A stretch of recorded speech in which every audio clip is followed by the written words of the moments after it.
Most people understand investing. They know index funds exist. They know compound interest works. They have watched the videos and read the articles. And yet millions of people who have money sitting in a savings account never move it into investments. Why?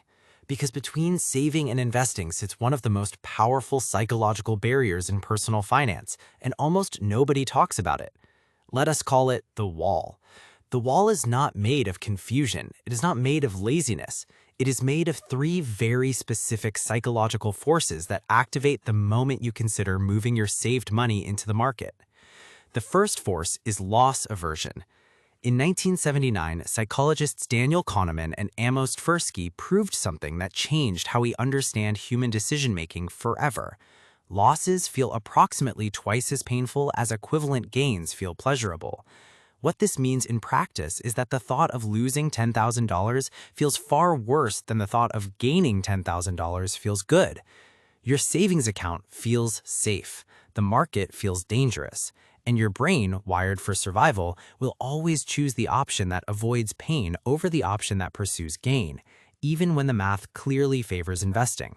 Even when you know that keeping money in a savings account losing ground to inflation is objectively worse, the emotional weight of potential loss overrides rational calculation every single time. The second force is decision paralysis. The investment world is overwhelming. ETFs, index funds, individual stocks, bonds, real estate, retirement accounts, brokerage accounts, tax implications.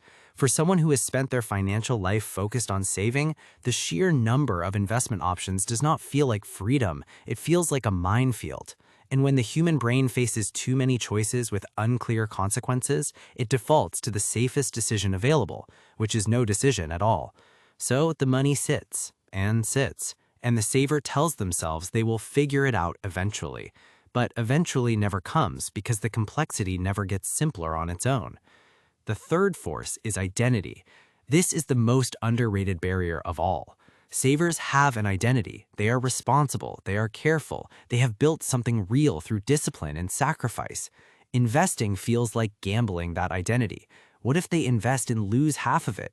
Not only would they lose money, they would lose the identity of being the person who saved it.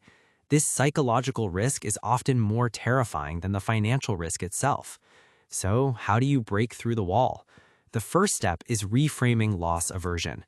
The real question is not what happens if you invest and lose money. The real question is what happens if you never invest at all. At 3% annual inflation, $10,000 sitting in a savings account loses roughly $300 of real purchasing power every single year. In 10 years, your $10,000 has the real-world value of about $7,000. You did not avoid loss by not investing. You guaranteed a slow, invisible loss that never triggers your emotional alarm bells. The second step is radical simplification.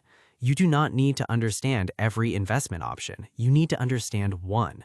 A total market index fund is genuinely all most people need to begin building wealth. One fund, one decision made once, then automated monthly. The third step is the smallest possible first move. The wall between saving and investing is not crossed in one giant leap. Transfer $100, not $10,000, 100. Open the account, buy the fund. The goal of the first investment is not to make money. It is to change your identity. The moment you invest even a tiny amount, you are no longer a saver thinking about investing. You are an investor, and investors invest. The wall is real. The fear is real. But so is what waits on the other side. A financial life that grows while you sleep. Money that earns money. The compounding effect that changes everything.